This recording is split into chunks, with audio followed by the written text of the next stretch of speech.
Hey everyone, welcome to the first episode for our Mandalorian Season 3, Episode 1 recap. We will be doing reviews of every episode this season like this, giving our thoughts, breaking down the episode, and talking about spoilers. So be warned, they are in this episode.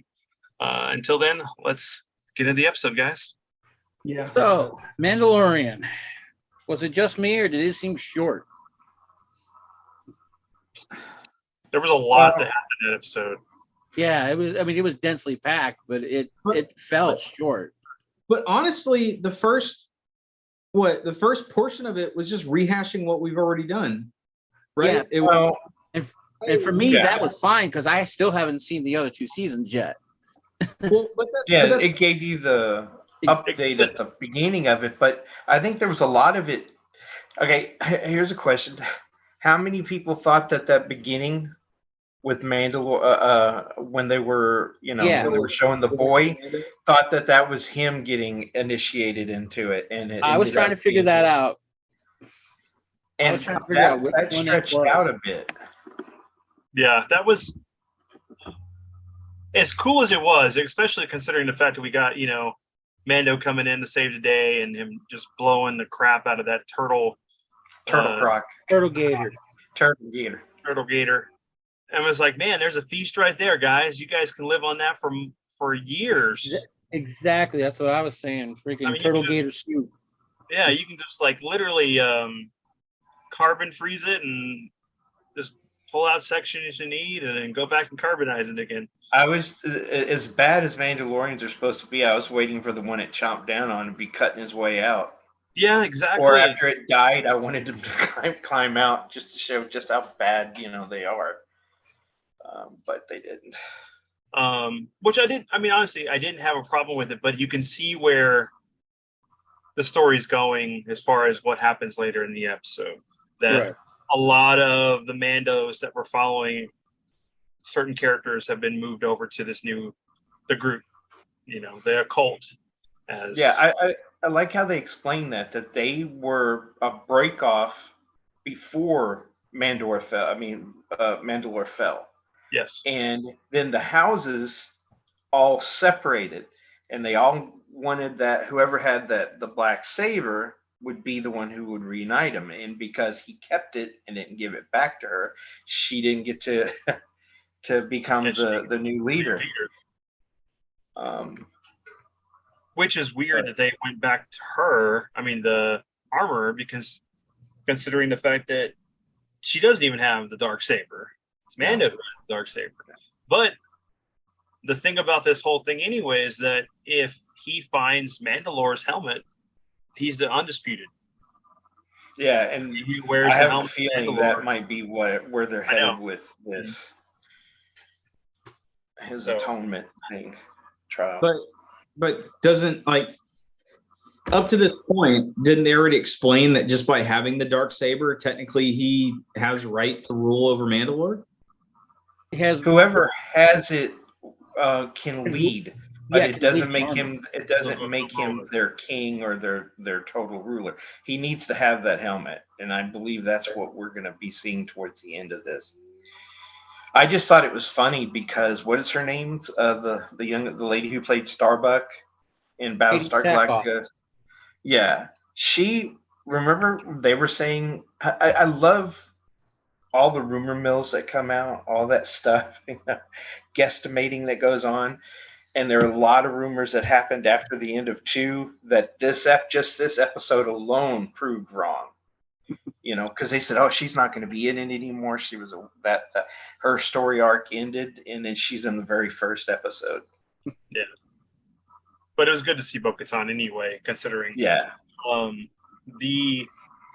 I love that this episode kind of filled in of where people are, and it did it in a way that it works as far as when he went back to Navarro and was meeting with. And it shows how much time has passed. Yes. It's been a long time, really. Yeah. Now, when I saw Carl Weathers, okay, he's going through and he's doing his politician type thing, and he's explaining how he's going about doing everything. I kept thinking how he's doing it is it's all in the hips. It's all in the hips. And I thought it was a nice throwback to Lando and Yeah, Bespin. it was very Lando-esque. What were you going to say, David?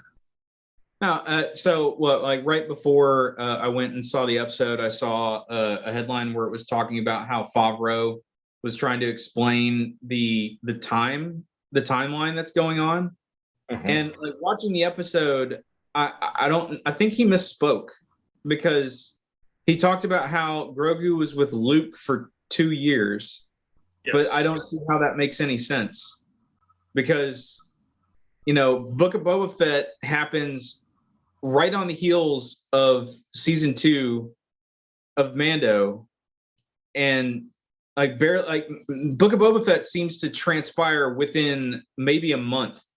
Like all the stuff that happens, it happens all very quickly, and then Mando shows up, and then he gets Grogu. So I don't see how it's been 2 years since from the end of season 2 to when Luke picks up Grogu in Book of Boba Fett. 2 years doesn't make sense to me in my head timeline. Now, if you were to tell me that it's been 2 years since the end of season 2 to the point where we're picking up in season 3, like what you said with how Navarro's changed and all that I can see. I can see 2 years transpiring between those 2 points, but I don't see how Grogu's been with Luke for 2 years. That doesn't make sense. That doesn't add up to me from everything that we've seen, because otherwise Boba was just hanging out on Tatooine doing like holding his dick and just not doing anything with it for 2 years. The one thing that they didn't, first off, Boba was in the Sarlacc a long time. If you've read the books and hold on, I'm letting you know. Right. Then it took him years to recover. If you go back, who was the guy who had Boba Fett's armor? He'd had it for a while.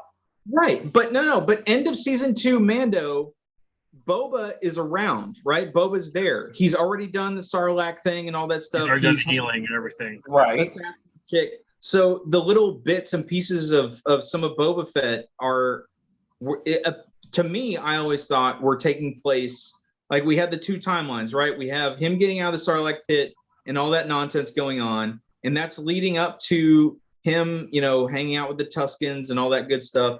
And so by the time he shows up in Mando, all of that story is done.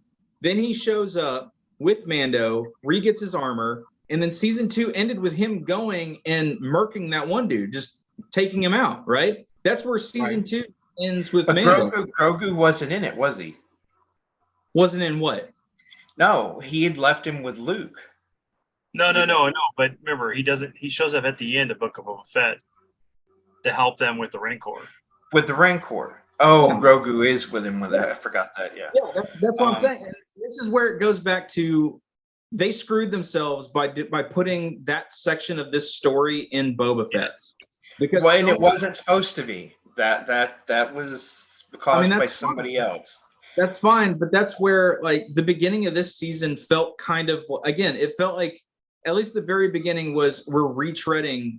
The whole him going and talking to the armorer felt so weird to me because he'd already spoken to her in Book of Boba Fett, and she said, "Hey, this is what you need to go do." And so then to open up this season with him showing up and, oh, hey, I have this special rock now, and we can have essentially a slightly more drawn out conversation that we had before.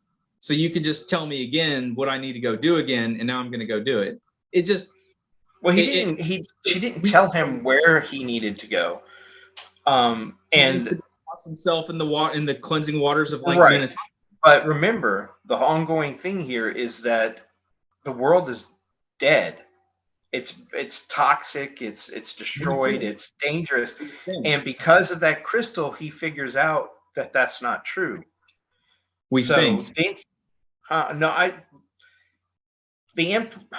If you watch some of the other, like in Endor, they pretend that a planet is poisonous so that they can hide the things that you're doing from people. Yeah. So there's lots of that kind of espionage kind of, stuff going on in this universe. Yeah. But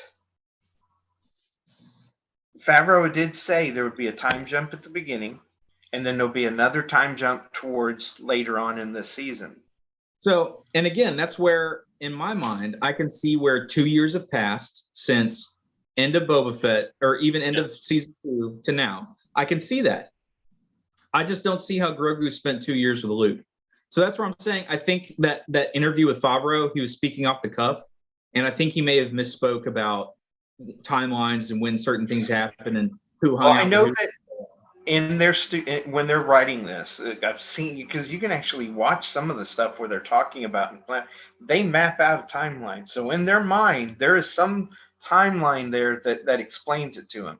We're just going to have to wait until they reveal it to us. Now remember, this is the first season Kathleen Kennedy has nothing to do with. She tried her best to try to sabotage it, but they were able to keep her out.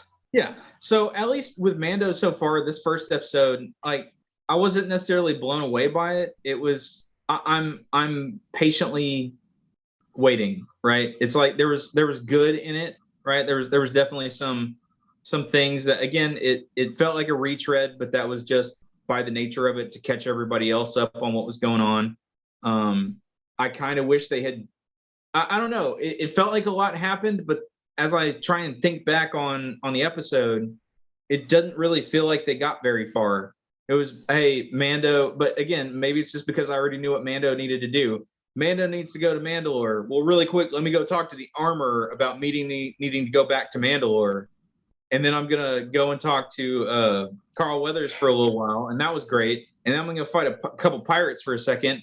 And then I'm going to go talk to Bo-Katan about how I need to go to Mandalore. And then the episode. No, he was going to have her to see if he could help. She would join his cause, to get her help. And she didn't get it. She said, "Just go. I can't help you. There's nobody here." I know, but further, you say he was going to go talk to Bo-Katan about how he needed to go to Mandalore. Yeah, because that's all it was. At the end of the day, hey, I need to go to Mandalore. Remember, he thinks she's leading everybody, and he's like, okay, if we go to Mandalore and it's habitable, we can move the kingdom back there. They're scattered everywhere. Okay, couple of things. First off, when he goes to talk to the armor, he asks her, "Can I still do this? Can I still do it?" And she goes, "No, because." It's over. Our homeworld's gone. It won't do any good. Your atonement quest won't work. And then he starts going, well, by the book, the laws of our people, if I can go there and do this, would I be atoned? She's like, I don't know, but you can't because it's done. In her mind, it's destroyed. Right, and that's fine, but they already established that in the previous in the last time they met. Okay, so like people like Colin who have not watched the first two seasons. Wait. Let me get this through. Let me get this out. So you have in stories all the time where a person gives someone a quest that in their mind they're like, there ain't no way in hell this guy's doing this. There's no way on earth this is actually going to succeed. And in the hey, you missed this part. They even showed that discussion between the armor and Mando that happened before. And then the very opening of this episode is them having that like he doesn't need her blessing to go do it. She already told him, hey, you want to go atone? Again, go wash yourself in the waters of Lake Minnetonka and then come back and talk to me. Right? Like but hold on. He's not. Remember, he's part of her clan. That's fine, but not all the other ones. He has to make sure he can come back to his own people. But she already gave him the direction.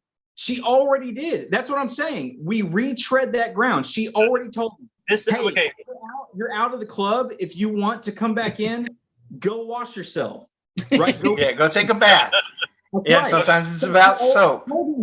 He didn't need to go get her blessing again. It was done. She already told him, hey, here's your quest. That's like in an RPG, walking up to the quest giver, right? Going up to them, talking to them, hey, what's my quest? And then you get the little notification on your map. This is where I need to go. and you walk Uh-huh. over and sell some shit at the And store. just like any good GM, you have to keep reminding your players what they're supposed to do because they get sidetracked.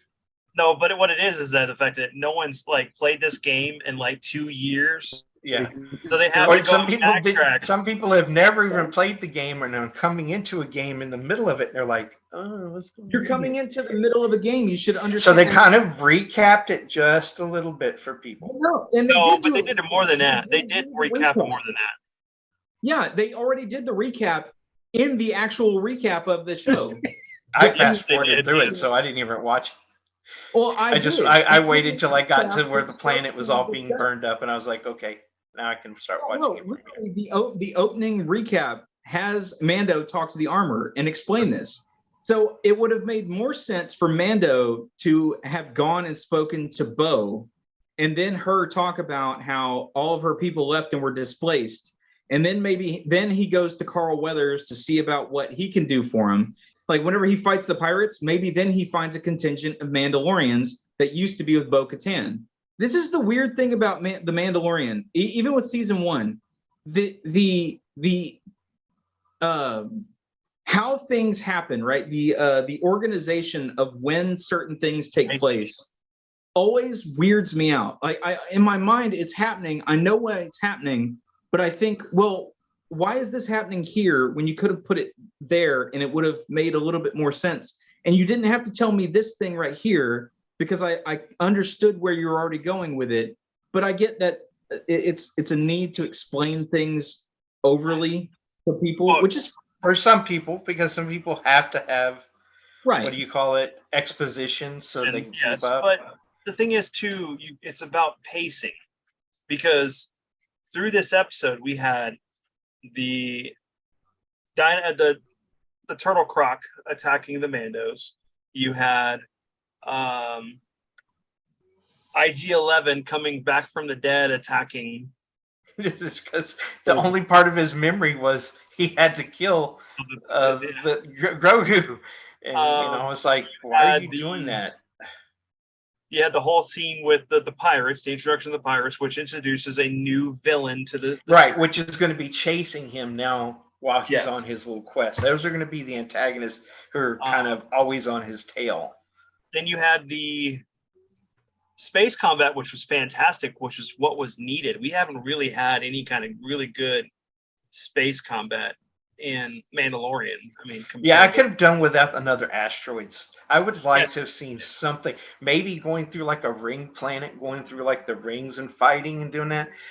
The whole asteroids. I was like, yeah, this is, and I was in my head. I was playing the music from Empire Strikes Back. That was what was playing in my head, and they were doing this. I was like, okay, if you're gonna go this far, just do the damn work. Go on and dive into a hole and let it be another space war. Well, remember, Kenobi and Jango did fight in a asteroid belt as well. Yeah, so, I know. They seem to think that's the only place that's exciting enough to have a fight. Well, it's because it's that increased danger. And who do we got to thank for that besides Empire Strikes Back? We have the Last Starfighter. Now, if you really want, and if you're really going to go there, you can also say what was the other one, Colin? Galaxy Quest, because they ripped it off too. Yeah, and then if you really just want to pick every piece of lint off that rolling rock, you could have Armageddon involved in it, where they're on one of the meteorites trying to blow it up because it's going to hit Earth. Yeah. Except you notice none of those asteroids or meteors were made of metal, a nickel like the giant one that was going to destroy Earth. They were all giant potatoes in space. Yeah, fair. But we're derailing here now. There were some really good callbacks, but going to finish up with what David was talking about, there was a lot of things in here that were exposition dumps to fill people in on the fact they haven't seen stuff in 2 years. Plus, it's like, where's Cara Dune? Well, she's off doing this. Well, what happened? Which was supposed to set up. Remember, the Rangers thing was supposed to have already come out before this, but her getting fired threw all that out the window. Mm-hmm. But it The was best like laid this. It was the plans of episode mice of. and men. It's the episode that you see in certain series where they do a montage or something of flashbacks, or where are the characters now? Yeah. And I got that. I was kind of sad to see that be the opening of this season, right? Like I said, I feel like you could have structured this a little bit differently. I mean, but part of it is not knowing what the next episode could completely change my opinion about it and be like, oh, okay, now that I've heard some of the after I watched it, I went and I listened to a handful of reviewers that have actually seen the second episode, and they said the second episode's a lot better, and they feel like for the common commentary that I've been hearing is it feels like because they felt the need to do so much explanation of where things are at right now that the actual first episode Will be the second one. got broken in half, and so half of this first episode is actually the second episode. And so seeing what this next episode is going to bring again might completely change it. Just this episode, even though a lot happened, technically it felt I got to the credits and was thinking that was it. Yeah, I did too. Yeah, I'm just hoping we don't end up with half this season being short. Because Yes. there's a lot of story they've got to tell. They need to at least be getting towards an hour long. You know, And and where that's not including credits. And that's where, thinking of you saying that he needs this helmet, right? This helmet hasn't been brought up by anybody yet, right? I get that if you've watched, other shows and you're more familiar with the deeper lore of the series, then you know what to expect. I don't know that. So I think that I'm curious if that is where they're going, I'm curious where that setup is going to come from. Because I would hope that they would do some kind of mention or build up and not just have Mandalore, rolling around in some ashes on Mandalore and then pick up, oh, hey, what's this helmet? Oh, it looks cooler than mine, and slaps it on. And then he shows back up to the armor and she's like, oh, my liege, right? It's like, I need something more than that. So well, what kills me is they had been planning a lot of stuff, and all of a sudden Disney has decided for both Marvel and Star Wars that we're not gonna get as many series. Yeah. Right? They're cutting back, and some of the, we were supposed to get all this dump of information, and now we might get 2 or 3 series a year. Yeah. And that's a lot. That's a lot to put on a series to keep you going. And while you're trying to tell it means you're going to have to be bouncing around from character to character and not really giving any one of them enough time to develop. Or you just have to retool your stories, right? Or you just have to retool your stories down and figure out a different way to take the path to where you wanted to get to. It's tough, right? And it sucks. But Disney Plus is losing money, right? Disney took a huge hit, so it's not like they're going to keep like, hey guys, the money machine's still printing, let's go. They can't do that. So by its very nature, they were going to have to cut back a lot on this. So now, hey guys, you all went out there and wrote a novel, and now your editors come back and said, hey, we got to pull like half of this. Yeah, so, instead of a novel, you're getting a short story. You're getting novella, yes.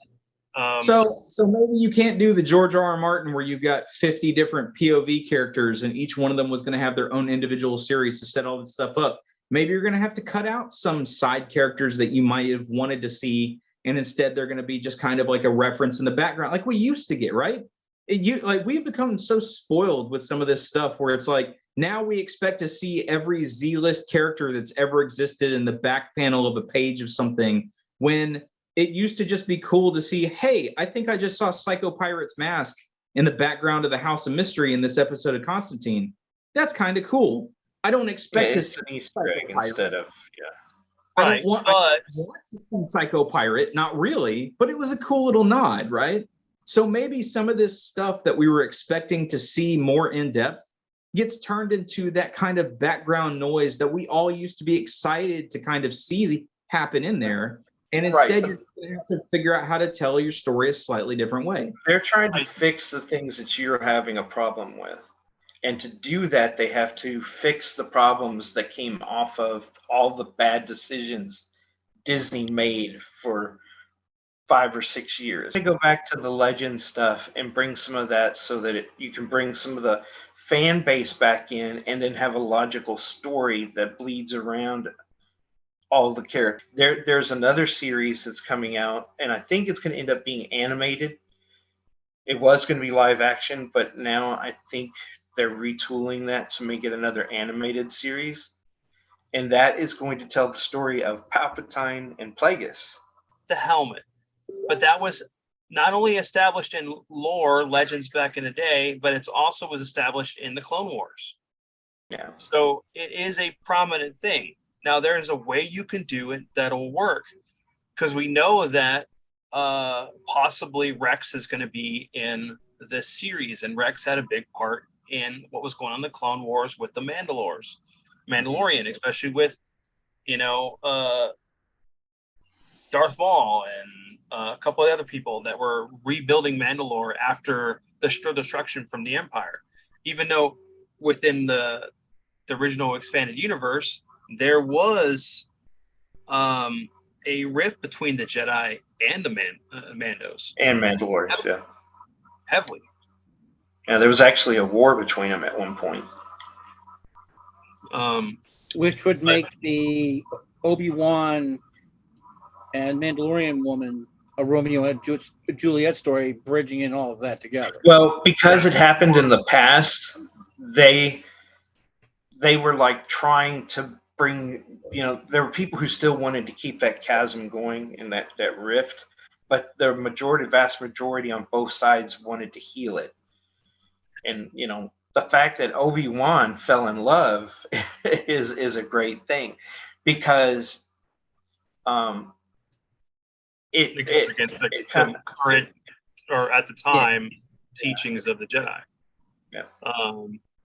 But so some of the good things about this episode were the Easter eggs to other things, and one of them was especially when you see Grogu flying with Mando in his new ship, and he sees the hyperspace whales. Yeah, the hyperspace whales, and he got scared because of how big they were. Yeah, that's why he came down and had him hug him. Snuggled in with Din. And I like the way Mando was teaching him about flying. Yes. He's starting to look at him as his ward or his child, or he understands that he's got the responsibility to educate him, which means that Grogu could become a lot more than just this great wielder of the Force. He could become a great pilot. He could become a great leader. He could have this multifaceted thing. And I think it begins with sitting there in the cockpit and explaining to him bit by bit, this does this and this does this. And he, and he didn't talk down to him. He was educating him on a level he clearly knew and understood. And I thought that was fantastic. Yeah, definitely. And I would add too the fact that it kind of goes back to the whole thing of when we said when we first watched the first season, is that it's very lone wolf and cub, and having him be like that with him now, even rings true more than it did with the previous 2 seasons. Because you think about it, he wasn't really focused on teaching him. He was focused on getting him to wherever he needed to go. Right. So he can move on with his journey. And now that he realizes that they're bonded together, there's a lot of things that can come from this, because you can have this first hybrid between the culture and mythos of the Mandalorians, and then same thing with the Jedi, putting them together, and what that could bring to the galaxy. But I just don't want them to take Luke's Jedi Academy and turn it into a mirror image of the Jedi from the prequel stuff. The prequels, because he didn't do that. He was exact opposite of that. He understood love. He has a child. He gets married. But one of the things with Grogu we're going to see is that 2-year period with Luke plays off later, because he is much more powerful in the Force than Grogu is much more powerful in the Force than we realize. Yeah. Another thing is that part of the trailers from before we started actually watching the season is that they're going to show his time in the academy where the Order 66 is happening. But yeah, no, there was a lot of cool stuff. I like the fact that like you can tell that it's been some time just by looking at his starfighter. It's not so silver, it's not so shiny, it looks used. It's battle worn. Yeah, battle worn. It's been some time. His helmet is battle worn. Yeah. I don't know if anybody caught it though. Up here, there's a there's a lot of things. Oh, go ahead. Do you think they did Moff? What was his name? Gideon. Gideon. I mean, what happened to him? Oh, they took him off. He's gone. You know, we'll probably never see him again. I was like, man, they built this character up and then just kind of, oh, it's not going to work with what we wanted to do with him, and let's just sweep him under the rug. Well, and that's where going back to the first conversation with the armor, right? They questioned Mando about that, about whether or not he killed him. He said no, right? And then he's like, well, he's going to face justice through the Republic Tribunal. And the armor makes the comment of, we'll see. So it came off as kind of a, you know, they're not saying that they're completely done with him. They just kind of have a reason for him not to be around yet. But I wonder if it goes far enough, right? Like if he does try to become leader of Mandalore, if Gideon doesn't get dragged out again to become maybe the final main antagonist to Mando for his rise or whatever. Well, we'll see. They did announce that Benedict Cumberbatch is Thrawn, right? Yes, Cumberbatch is Thrawn, and I think they did announce who. They might have announced who was going to play Ezra. So Ezra is coming in here soon. Yeah. The thing that was kind of cool was they were almost referencing Cobb Vance a little bit when he was talking about who's that would be the sheriff. Yeah. Yeah, and I thought that might be coming up. He also mentioned supposed to be in it at some point.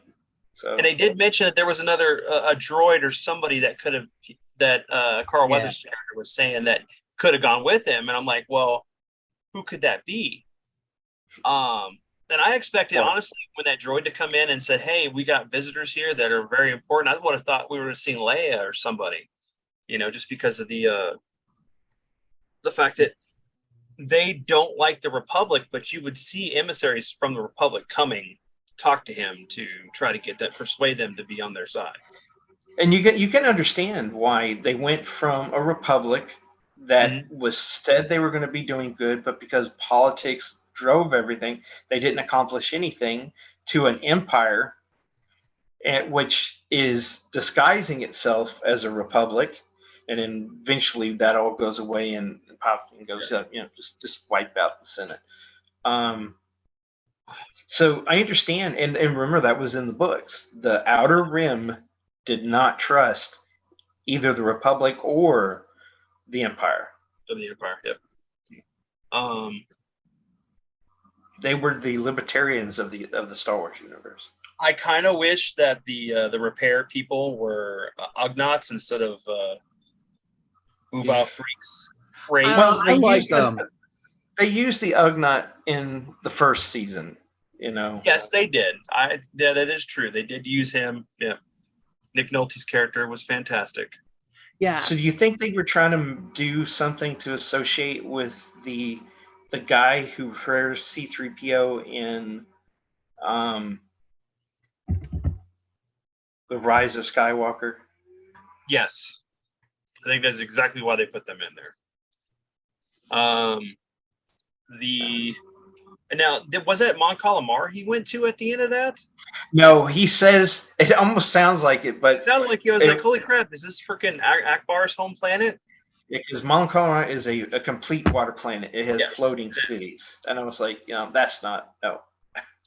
But it was cool getting to see Mon Calamari race, a person walking around. Yeah. Well, you remember on that planet there too, they're the little squid, the ones with the little squid things right here. Yeah. And then there's the Mon Calamari that look like the, you know. Remember the race at the moment? Yeah. Yeah. That one with the squid face, it looks like it's Pirates of the Caribbean. Yeah. And the little thing that was in Jabba's and The Cyrus and Crumb. yeah, and the little things in the trees there, the Yeah, monkey. there was part thingies. of Crumb's race. Yeah. But I mean, there were a nice few callbacks in there, and the little repair guys there. That one he was great. He was like, he's my friend. He no friend, and no squishy. Nah. what What do you see? Bad baby. Bad baby. He kept calling Grogu a bad baby. which was hilarious because the whole like between the car was, he says this, I get it, I hear it. I now hear it. You know what was been funny, and I was just waiting for him to do it because they played up on Grogu always being hungry, right? In the second season, and I was like waiting for him to grab one of the guys and like, oh, no, and they're like trying to pull him out of Grogu's mouth. I expected him to do that, honestly, when they were walking through the food market there, and all that food was cooking. I was expecting him going like this. And the only time we see him do that is him grabbing the M&Ms off of off the table. What were those? They look like They look like almonds, or not almonds. Oh yeah, red pistachio. I thought they were some kind of like nut. That's what I thought it was probably. Now we know where all the red M&Ms went. There's definitely this episode. I felt one was too short. Too much going on, but not enough substance. It was like, hey, here's like 5 appetizers before the main course. I'm like, okay, these are all great, but they all taste the same. There's nothing here. Yeah. I really wanted to wash it down with. Right. I wanted to see a cameo, something. I wanted to see more than just what we got, because we got to see some old things. We got to see a few new things, but we didn't really get to see anything that's within universe that should be around. Yeah. Well, I think since they made us wait so long for the 3rd season, it should have been an hour long, just to help you have that time to set up and get some of the stories more smoothly going. It just seemed like choppy. And that's where I'm curious about, again, what I was hearing, talked about before, where a lot of people feel like this first episode got broken up into almost a 2-parter, but they only gave us the first half, right?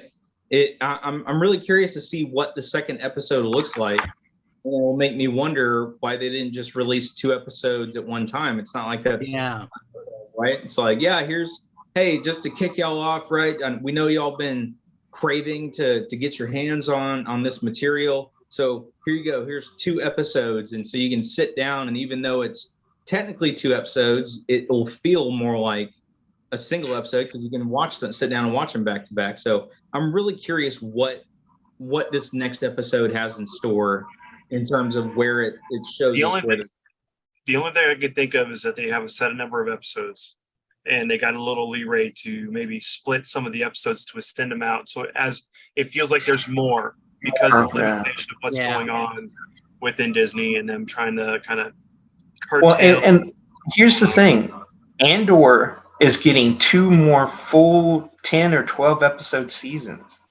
So, and it brings you to the point where Rogue One begins. Yep. Why not? Why can't they do that on some of these other things? I mean, the guy who's directing that and everything, he must have had a really good contract, to say, look, if I'm going to do this, I want to be able to tell my story. I want to tell the story the way it should be. I mean, it's what I've talked about before, where it feels like there are these people that have stories they want to tell, but no one cares, right? And everyone just assumes none of them are going to make money. And so somehow these people are able to push their way into, some point where they actually have a little bit of pull. And so they go in and they decide to take their fan fiction and paint over their fan fiction with an IP. Yeah. And that's what it turns into. And that's the struggle with it. I mean, thankfully, right. And that's where shows like Mando are breaths of fresh air.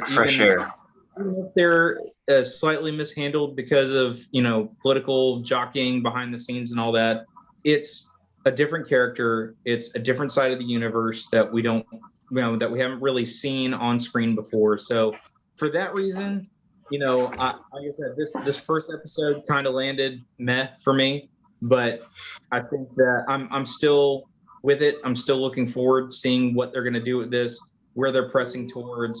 I'm really curious to see this next episode, what it has in store. So I'm still on board with all of it. This episode was a little weak for me, but it's overall. I want them to do more of this, where they're telling better stories, more interesting stories, of things we haven't seen.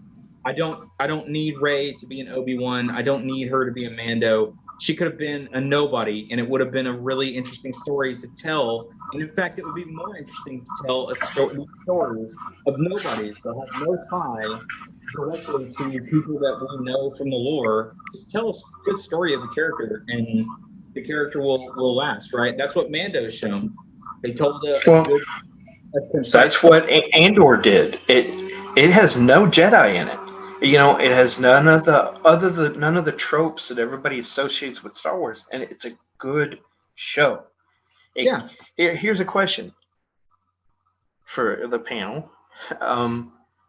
Did this episode make you want to come back for the next one, or could you? I could live with it or without it. If there was something better on, I'd watch it. I mean, for me, I'm going to come back to it regardless. But the thing is that because of the characters were there, it's amazing what consistency gets you. Yes, exactly. So it was like, it's like visiting your grandparents or an uncle that you do love, but you don't like some of the things that you have to deal with going there for. So it's like it's worth it, but it may not have gone the way you wanted it to. It's an hour of lectures and kisses before 10 minutes of cookies. Yeah. Yes. That is as succinctly as it gets. For me, Chris Pine did an interview because they've been waiting on them to get all the politics fixed so we can get the final Star Trek of the Kelvin universe. And he was like, his frustrations were showing. And he's like, I don't understand. Why not just write a show or a movie that people want to see? That it's written for the fans who got you there. And then you make it interesting enough so that you can bring in new audiences without alienating either one. He was like, just give people what they want. They're going to give you the money to make more of it, and they're going to allow you to do the things that you say you love doing. Because if you alienate your audience, eventually you're not going to have a job. And I was like, I wish I could have high-fived him. I was like, yeah, you go, Chris Pine. It's almost like a bunch of people have been shouting this into microphones on the internet for the last couple of years. Yeah. I'm curious to see where we go, right? I mean, nothing for my quibbles with this episode, right? Like I said, I understand why they're doing it. It's not game breaking. It's not, I'm upset, I'm quitting now. It's like, I wish they'd done it a little bit differently. It's fine. It is what it is. I'm curious to see what this next episode has to bring and where this goes moving forward.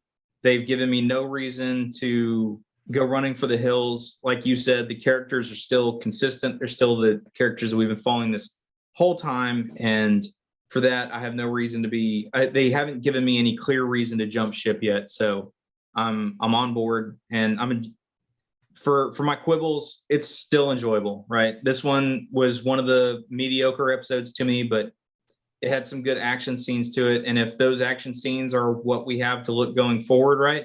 If that was just a taste, then it's going to be good. Basically, as long as they get a little bit longer, I'll write it out. I didn't get that horrible feeling like I did with it, but Glad you said it. But yeah, I'm just, like I said, I'm going to be going back and catching up between episodes. I'm going to throw a few in there between. So by the time the end of this season comes along, I'll be completely versed in. Do we know exactly how many episodes? I thought it was like 6 or 7. I have no idea. I hope it's not 6 or 7. It needs to be more than that. Jeez. Yeah, I think it should be at least as long as Andor was. Now, before we go, one more thing. You remember before the season, while they were still filming it and stuff, and began, Pascal was talking about leaving, and this would be his final season. Correct. And that they were going to leave it in a place where it could move on to a much grander story, and that he would be around, but he just wouldn't be the focus. Do you think they're going to continue doing that, or do you think with all the changes that have been happening, they might try to convince him to stay a little bit longer? Well, I remember that with the Luke series, they've already talked to Carl Urban to pick up the role. Yeah. So I don't know. I mean, Could be a negotiation trick. That could be. He just doesn't like wearing the mask at all. Yeah. Just like it's the same reason why what's his name won't play Wolverine, Egerton. Some actors believe everything is through their eyes. It's their emotions they show in their face, and if they can't show their face, they can't do it with just their voice. right. And I don't know if they're going to kill off Joel or not, or what they're going to do for The Last of Us, how that's going to affect with him filming for that, because that could be another reason too. Yeah. But I'm down for Carl Urban to pick up the role for him and wear that helmet all the time. But Just cut out the part where we can see his mouth, and just Yeah. watch it slowly transition. Just I'm below. You put some red in it and everything, and Having painted up his own style. Yeah, just slowly turn him into Dread. Now let's get that going. Yeah. Real quick, I just looked it up, and apparently this season is going to be 8 episodes. 8 episodes. Hey. that's good. Yeah. At least. So at least, hopefully, if they're longer, we'll get a good story out of this. Yeah. So anything last to add to this at all? I know we're looking forward to next week for the next episode. And, Yep. So everyone, we hope you enjoyed this new little series we're going to do for The Mandalorian. Also, stay tuned. We're going to be doing the same thing for History of the World Part 2.